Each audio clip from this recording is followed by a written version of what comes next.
सुप्रभातम। मैं डॉक्टर इंदिरा गुप्ता, सह आचार्य संस्कृत। विद्यार्थियों, धर्म सिंधु ग्रंथ की श्रृंखला में विजयदशमी निर्णय पर आज हम विचार करेंगे। अथ विजयदशमी निर्णयः। विजयदशमी में अपराजिता की पूजा, सीमा का उल्लंघन, शमी पूजन और दूसरे देश में जाने वालों का प्रस्थान और नवरात्र समाप्ति पर देवी प्रतिमा का विसर्जन विहित है।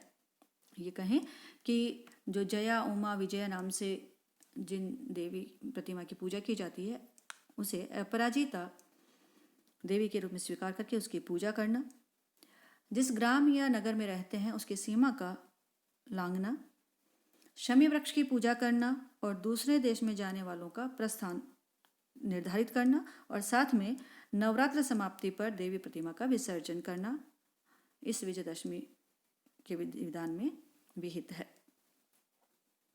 विजयदशमी तिथि में जो विधि विधान किस काल में किए जाने चाहिए उसके लिए तिथि का निर्धारण और काल का निर्धारण करने के लिए इसमें कहा गया है, स परदिने एव अपराह्न व्याप्तौ परा दिन द्वये अपि अपराह्न व्याप्तौ दिन द्वयेरपि श्रवण योगे सत्य सती व पूर्वा।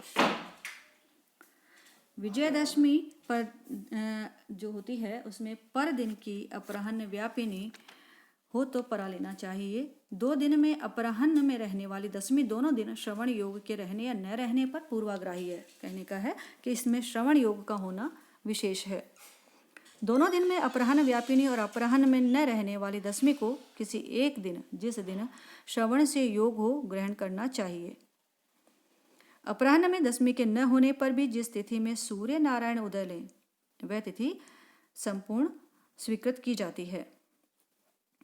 दशमी के श्रवण योग वाली जो दशमी है उसके ग्राह्य होने से उदय काल में थोड़ी भी दशमी रहे तो कर्म काल में रहना सिद्ध होने से दूसरे दिन श्रवण योग में करना चाहिए। इसके पश्चात जब हम तिथि का निर्धारण कर लें तो उसके पश्चात उसमें विधि विधान का कहा गया है कि सर्वप्रथम इसमें अपराजिता पूजन किया जाना चाहिए। अपराजिता के पूजन का प्रकार तो अपराह्न में ग्राम से ईशान दिशा में जाकर पवित्र स्थान में जमीन को लीप कर उसमें चंदन आदि से अष्टदल बनाकर मेरे कुटुंब सहित की क्षेम सिद्धि के लिए मैं अपराजिता का पूजन करूंगा, ऐसा संकल्प करके बीच में अपराजिता को नमस्कार है।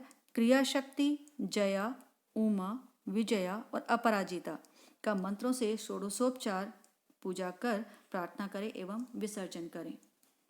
जैसा कि इसमें भी कहा गया है, अत्र अपराजिता पूजनम सीमोल्लंघनम शमी पूजनम देशांतर यात्रार्थीनां प्रस्थानम च विहितम। कि अपराजिता के पूजन में जो गांव से बाहर जा करके पूजन करना किया जाना विहित है। इमां पूजां मया देवीं यथाशक्तिं निवेदितां रक्षार्थं तु समादाय व्रजस्व स्थानम उत्तमम्। हारेण तो विचित्रेण भास्वत कनक मेखला अपराजिता भद्रता करोतु विजयम मम। अथ राज्ञः संकल्पे यात्रायां विजय सिद्ध्यर्थम इति विशेष है। इसमें राजा की जो विजय यात्रा होती है उसके सिद्धि के लिए यह विशेष रूप से इसका पूजन किया जाता है। यह पूजन विहित है। उसके पश्चात जो राजा है वो शमी पूजन करे। शमी वृक्ष जो है वह रक्त पुष्प और कंटक युक्त होता है।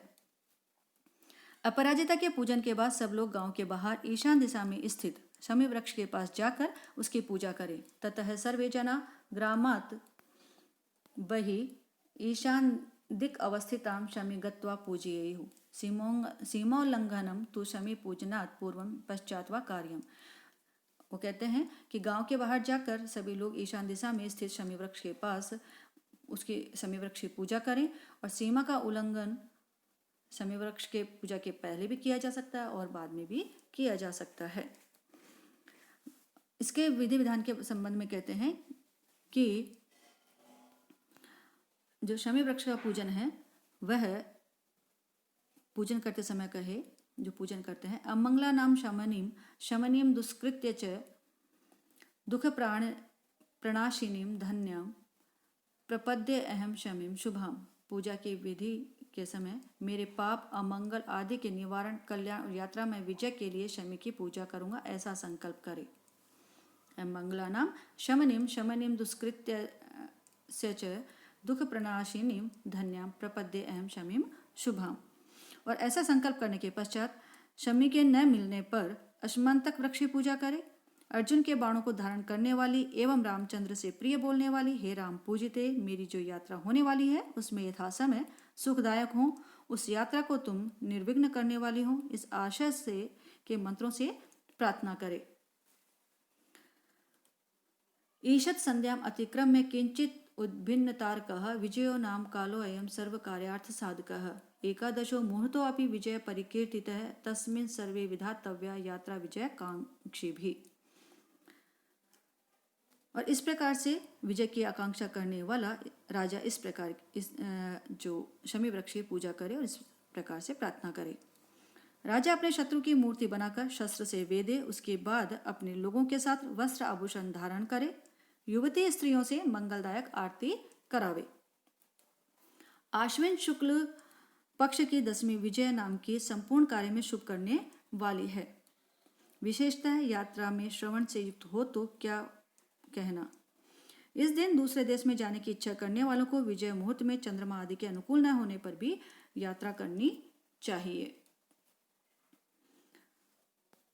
विजयदशमी निर्णय पूर्ण होता है। धन्यवाद।